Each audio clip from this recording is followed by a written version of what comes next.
Oke, oke, I'm not kidding. Indonesia sekarang lagi dihantui.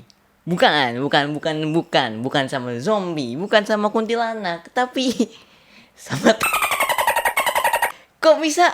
Welcome back to Remind.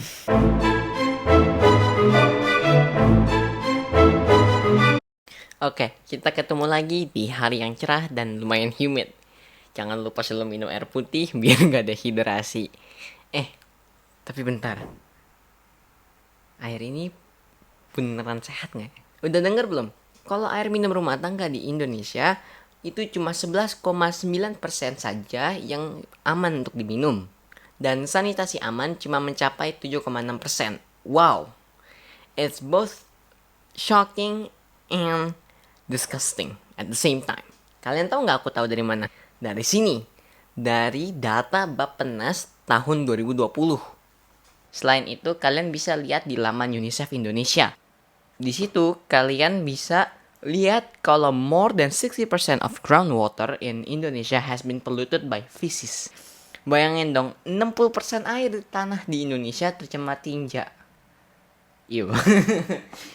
Kalau kita klik mengenai informasi tersebut, lebih lengkapnya ada di www.cekidot.org.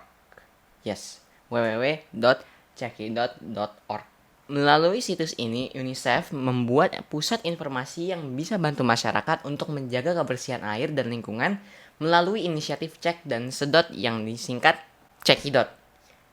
Pretty clever to be honest. Kalian bisa lihat tuh, lengkap banget kan informasinya. Nah, dari sini kita bisa tahu bahwa ternyata karena masalah limbah domestik ini, jumlah anak yang meninggal akibat diare setiap tahunnya itu mencapai 150.000 jiwa. Which mean itu gak sedikit ya. That's a lot of people. Jadi ya sad banget sih. Kasian bisa meninggal akibat diare. I just realized something.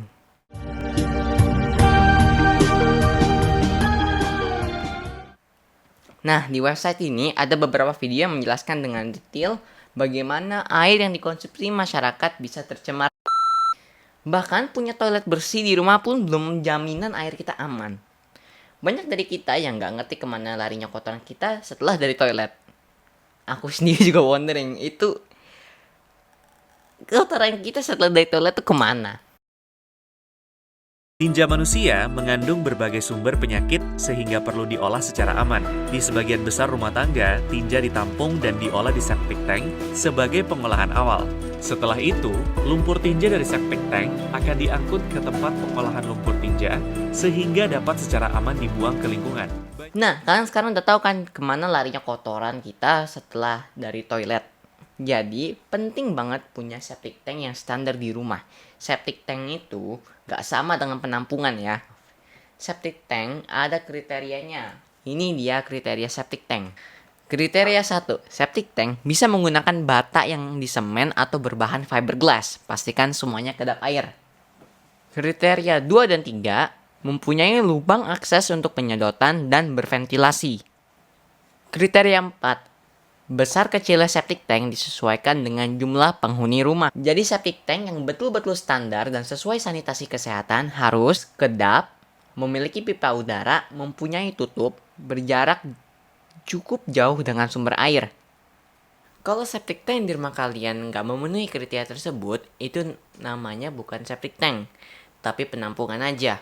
Punya septic tank di rumah gunanya untuk menjaga sumber air di rumah agar tidak terkontaminasi bakteri dan virus berbahaya yang dapat mengancam kesehatan terutama anak-anak.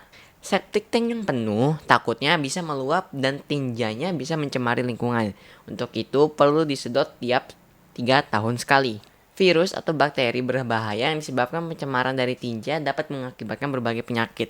Misalnya stunting, diare, tipus, kolera, polio, dan sebagainya. Kebayang gak sih di abad 21 ini Indonesia masih ketinggalan soal kesehatan sanitasi dibanding sama negara tetangga. Berdasarkan data tahun 2017, akses air aman di Indonesia masih kalah jauh dibanding negara tetangga seperti Laos, Kamboja, Filipina, Malaysia, apalagi Singapura yang akses aman untuk airnya sudah mencapai 100%. Bayangin dong. Jadi kita sebagai penerus bangsa yang bakalan hidup di antara hantu-hantu ini, kita harus betul-betul sadar akan pentingnya sanitasi ini. Kita harus tahu cara menggunakan toilet yang benar baik di rumah maupun di tempat umum. Selalu mencuci tangan setelah melakukan buang air besar atau kecil. Memastikan kebersihan sanitasi baik di rumah, di sekolah, dan di tempat kerja. Mempunyai septic tank standar dan menumbuhkan kesadaran. Jadi, apakah air di rumahmu sudah aman? Bagi yang minum air kemasan, pastikan galon yang dibeli dalam keadaan baik. Begitu juga dengan dispenser. Harus dibersihkan rutin terutama pada bagian keran atau tempat keluarnya air. Sementara bagi yang meminum air galon isi ulang, pastikan air melalui proses pengolahan sesuai standar. Begitu pula galon yang digunakan. Harus disterilkan sebelum diisi air. Jangan sembarangan minum air keran, meskipun tampaknya jernih. Sebagian besar air keran di Indonesia tidak bisa langsung dikonsumsi. Gunakan alat penyaring air atau filter agar air benar-benar bersih. Rebus air hingga matang untuk membunuh mikroorganisme. Jadi ingat ya, kalau kita sudah dewasa dan udah punya rumah sendiri, jangan lupa untuk pasang septic tank sesuai standar. Kalian gak mau kan cucu-cucu kalian komplain kakeknya jorok dan gak berpendidikan? And so that's it, all about Indonesia dihantui tai. Dan kayaknya abis ini aku mau cuci tangan. I feel like I'm gonna wash my hand a million times after this, so yeah. See you in the next reminder. 「甘くて苦くて目が回りそうです」「七瀬を目指してパーティーを続けよう」「世界中を驚かせてしまう夜になる」「I feel 少女連鎖になってリフレクション構造